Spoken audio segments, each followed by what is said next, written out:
Guys, welcome to my channel. आज इस video में हम बात करेंगे, यदि कोई शादीशुदा लड़की है और वे बच्चे गिराने वाली दवाइयां बार बार लेती है। मान लो उसे पता चल गया है कि उसके यूट्रस के अंदर एक लड़की है, प्रेग्नेंट है, और वे चाहती है कि मैं इस लड़की को वापस से गिरा दूं। तो उस कंडीशन में वे क्या करती है कि वे बच्चे गिराने वाली दवाइयां लेती है। अब लंबे टाइम तक कोई औरत एक दो बच्चे गिरा देती है और बच्चे गिराने वाली दवाइयां ज्यादा यूज कर रही है, तो उस कंडीशन में वे फ्यूचर के अंदर वापस से मां बन सकती है, नहीं बन सकती। आज मैं इसी के बारे में आपको बताऊंगा। और कोई अनमेरिड लड़की है जिसकी शादी नहीं हुई है और वे अपने पार्टनर से मीटअप करती है और मीटअप के दौरान या बाद में वे अनवांटेड पिल्स ले लेती है, जो 72 घंटे वाली होती है, ये ले लेती है। हर मंथ ये ले रही है और उसको लीवर कैंसर हो गया। क्या ये टैबलेट लेने के बाद भी जब उसकी शादी होगी तो वे लड़की वापस से प्रेग्नेंट हो सकती है, नहीं हो सकती? इसके बारे में भी मैं आपको बताऊंगा। सबसे पहले हम बात करेंगे, क्या होता है कि जो हमारा यूट्रस होता है ना, बच्चादानी होती है लड़कियों की, इस प्रकार से बच्चादानी होती है। आपको ये पता होना चाहिए, जो बच्चादानी का शेप हो ना, ये बनास्पति शेप होता है। अब मैं आपको ड्रॉ करता हूं। जैसे ये बच्चादानी है, पूरी यहां तक बच्चादानी है, और इसके नीचे ये वाला पार्ट लड़की का वेजाइना वाला पार्ट होता है, और ये लड़की के फैलोपियन ट्यूब है। मैं आपको ड्रॉ कर रहा हूं, इसमें देख लेना, फैलोपियन ट्यूब होती है। और इसके नीचे यहाँ पर अंडा होता है, यहाँ पर अंडा होता है। सेम कंडीशन दोनों तरफ होती है। अब क्या होता है कि जो भी अंडा निकलता है ना, यहां से निकलता है, इस जगह से निकलता है अंडा, और ये फैलोपियन ट्यूब में चल जाता है यहाँ, और यहां से शुक्राणु आता है, स्पर्म आता है। इन दोनों का मिलन होता है फैलोपियन ट्यूब में, और बाद में धीरे धीरे आके यहाँ पर चिपक जाते हैं यूट्रस के अंदर। इस प्रकार से ये साइकिल चलती है। अब जब लड़की का पीरियड आता है ना, तो कैसे आता है? ये यूट्रस है, यूट्रस के अंदर एक एंडोमेट्रियम लेयर होती है। जब लड़की का पीरियड आता है ना, तो इसके अंदर ब्लड इकट्ठा होना स्टार्ट हो जाता है धीरे धीरे। इसके अंदर ब्लड इकट्ठा होना स्टार्ट हो जाता है, बहुत ज्यादा इस लेयर के अंदर ब्लड आता है। और जब लड़की का मंथ स्टार्ट होता है तो ये लेयर वापस से बाहर निकल जाती है। तो इस प्रकार से ये पीरियड आता रहता है लड़की का। अब मान लो कोई लड़की ने अनवांटेड 72 पिल्स ले ली, लियोनोगेस्ट्रोल टैबलेट ले ली शादी से पहले बहुत बार। जब भी वो अपने पार्टनर से मीटअप कर रही है और मीटअप के दौरान भी उसने ये टैबलेट ले ली, या शादीशुदा लड़की है उसने भी ये टैबलेट ले ली, और एक ही टैबलेट आती है और 72 घंटे के अंतराल में ये टैबलेट ली जाती है। यानी आप 3 दिन तक इस टैबलेट को ले सकते हो। यदि 3 दिन बाद ये टैबलेट आप लेते हो ना, तो आपकी प्रेगनेंसी को नहीं रोक सकता। उस कंडीशन में आपको एमटीपी किट लेनी चाहिए। अब ये एमटीपी किट कितनी खतरनाक होती है, और जो ये आप ये टैबलेट लेते हो ना, लियोनोगेस्ट्रोल, ये कितनी खतरनाक होती है। यदि कोई लड़की पूरे साल के अंदर इसकी 2 टैबलेट भी खा लेती है ना, तो उससे लीवर कैंसर हो जाता है, यानी लीवर के अंदर कैंसर बनना स्टार्ट हो जाता है। इतनी बेकार ये टैबलेट होती है। और आज के टाइम में अनमेरिड लड़कियां बहुत ज्यादा ये टैबलेट खा रही है। उनको फ्यूचर में देखना कि एक प्रॉब्लम आएगी, वे जल्दी से प्रेग्नेंट नहीं होगी, वे बच्चा चाहेगी फिर भी उनको बच्चा नहीं होगा। तो उस कंडीशन में उसका इलाज बहुत टाइम से चलेगा। और यदि आप ये टैबलेट ज्यादा यूज करते हो ना, तो आपका ये यूट्रस होता है ना, ये बच्चादानी, जैसे आपको दिख रहा है, ये आपकी बच्चादानी है लड़कियों की। तो यहाँ पर देखो कैंसर हो गया, यहाँ पर कैंसर हो गया, यहाँ पर सूजन आ गई।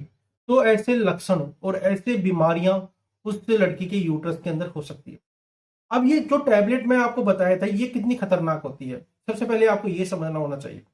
सबसे पहले हम बात करेंगे, जो यूट्रस होता है ना, ये यूट्रस है, यूट्रस के अंदर एक एंडोमेट्रियम लेयर होती है, जो प्रेगनेंसी के लिए सबसे ज्यादा इंपॉर्टेंट होती है। यदि आप ये बार बार एमटीपी किट ले रहे हो और लियोनोगेस्ट्रोल ले रहे हो, तो ये एंडोमेट्रियम लेयर बिल्कुल बेकार हो जाती है, बिल्कुल खत्म हो जाती है, जल्दी से बनती नहीं है। उसके बाद में क्या होता है कि यदि यूट्रस के अंदर चोट लग गई, या आप ड्राइविंग कर रहे हो, आपका एक्सीडेंट हो गया, बोलते हैं कि बच्चा जब उसके पेट में था तो उसका एक्सीडेंट हो गया था और बच्चादानी पर चोट लग गई थी, उसके बाद उसका बच्चा नहीं हो रहा। तो क्या होता है कि यूट्रस के अंदर इंजरी हो जाती है, तो इंजरी को हील करने में बहुत ज्यादा टाइम लगता है। उसके साथ यदि यूट्रस के अंदर इन्फेक्शन हो जाता है, आज के टाइम में क्या होता है कि बहुत ज्यादा ऐसे इन्फेक्शन होते हैं, एक पार्टनर से दूसरे पार्टनर में सबसे ज्यादा फैल रहे हैं, और ये एसटीडी बोलते हैं, सेक्सुअल ट्रांसमिट डिजीज। जो लोग बाहर जाते हैं ना, घर में उनकी वाइफ है फिर भी बाहर मुंह मारते हैं, तो उनको ये बीमारी होती है और बाद में वे बीमारी अपनी वाइफ को कर देते हैं। तो ये बीमारी अभी यूट्रस को बेकार कर सकती है। उसके साथ यदि आप बार बार एमटीपी किट ले रहे हो या आप एमटीपी सर्जरी करा रहे हो, अब क्या होता है कि कोई लड़की प्रेग्नेंट है, अब मान लो ये लड़की प्रेग्नेंट है और यहां पर इसका बेबी है। अब लड़की को पता चला कि यूट्रस के अंदर तो फीमेल है, फीटस है। अब लड़कियां क्या करती है कि इस बच्चे को गिराना चाहती है, तो ये एमटीपी किट लेते हैं।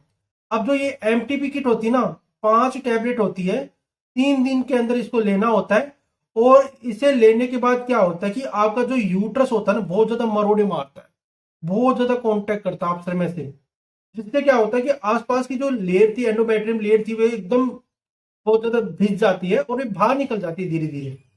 तो इस प्रकार आप ये एमटीपी किट ज्यादा यूज कर रहे हो। ऐसे तो पूरे जीवन काल में आपको इसकी एक ही किट यूज करनी चाहिए इमरजेंसी के अंदर। और यदि आप 1-2 किट से ज्यादा यूज कर रहे हो ना, तो ये आपको बहुत ज्यादा बीमारियां कर सकती है। उसके साथ हम बात करेंगे, यदि कोई लड़की चाहती है कि उसका बेबी है ना, जो ये टैबलेट मैं आपको बताया था ना, ये टैबलेट हम 12 वीक तक ही दे सकते हैं बस। 12 वीक के बच्चे तक कोई रोक सकती है। यदि 12 वीक के बाद कोई लड़की आती है प्रेग्नेंट है, तो उसकी हम सर्जरी करते हैं, एमटीपी सर्जरी करते हैं। अब ये सर्जरी कैसे करते हैं, ये आपका यूट्रस है। अब यूट्रस में क्या होता है कि कुछ ऐसे यहां से यंत्र डाले जाते हैं जिन्हें हम क्यूरेटाज बोलते हैं मेडिकल लाइन में। और जो बेबी होता है ना, लड़कियों को पहले तो ये एमटीपी किट दी जाती है, जिससे क्या उसकी बॉडी के अंदर जो हार्मोन तो होते हैं बंद हो जाते हैं, बच्चा बिल्कुल खत्म हो जाता है। और बाद में कुछ ऐसे यंत्र डाले जाते हैं, क्यूरेटाज डाले जाते हैं, तो बच्चे को काट काट के बाहर निकाल देते हैं। इसे हम बोलते हैं एमटीपी। और ये 24 वीक तक करते हैं। ये एमटीपी इतनी खतरनाक होती है, यदि कोई लड़की ये पूरे अपने जीवन काल में 1 या 2 बार भी एमटीपी करा लेती है ना, तो उसे बच्चे होने में बहुत ज्यादा तकलीफ होती है, वे जल्दी से मां नहीं बन सकती है। क्यों? एक तो कंडीशन, एंडोमेट्रियम लेयर उसकी बिल्कुल बेकार हो चुकी है। अब उस एंडोमेट्रियम लेयर को बनने में टाइम लगेगा। दूसरी कंडीशन, यदि उसे क्यूरेटाज किया है तो अंदर की जो लेयर थी, यूट्रस बेकार हो गया, इंजर हो गया, उसके साथ उसे कोई इन्फेक्शन था। तो ऐसे सारे बीमारियां एक साथ मिलके उस लड़की को कभी भी प्रेग्नेंट नहीं होने देते। अब हम बात करेंगे उस लड़की को क्या क्या करना चाहिए।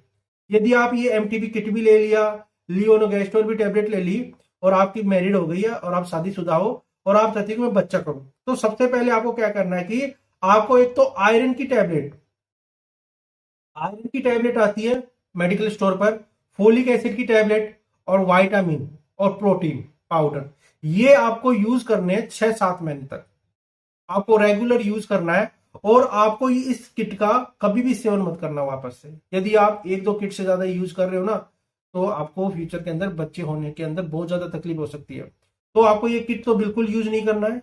और उसके साथ आपको ये भी किट डॉक्टर की सलाह से यूज करना है। ऐसे तो ये किट डॉक्टर ही देता है, मेडिकल स्टोर पे ये किट आपको नहीं मिलेगी बिना डॉक्टर की पर्ची से, क्योंकि ये बहुत ज्यादा खतरनाक होती है। क्या होता है कि लड़कियां आज के टाइम में, फीमेल क्या होती है कि प्रेग्नेंट तो हो जाती है, 1-1.5 मंथ का बेबी है, अब चाहती है कि मैं बच्चा नहीं चाहूं, तो किट लाके ले लेती है। और क्या होता है कि जो यूट्रस के अंदर बेबी है ना, ये वहां से मर तो जाता है, खत्म तो जाता है, और ये वहीं पर पड़ा रहता है, जिससे क्या होता है यूट्रस बेकार हो सकता है। यूट्रस के अंदर बदबू आना स्टार्ट हो जाती है, जो यूरिन वाला मार्ग होता है, जो वेजाइना वाला मार्ग होता है, वहां से बदबू आना स्टार्ट हो जाती है। तो ये डॉक्टर की सलाह से ही लेते हैं। और एमटीपी के बाद यदि आपने एमटीपी करा ली, तो डॉक्टर सोनोग्राफी चेक करके देखता है कि कोई बेबी के पार्ट तो अंदर नहीं रह गए। यदि एक भी बेबी का पार्ट अंदर रह जाता है ना, तो इन्फेक्शन होने का सबसे ज्यादा खतरा होता है।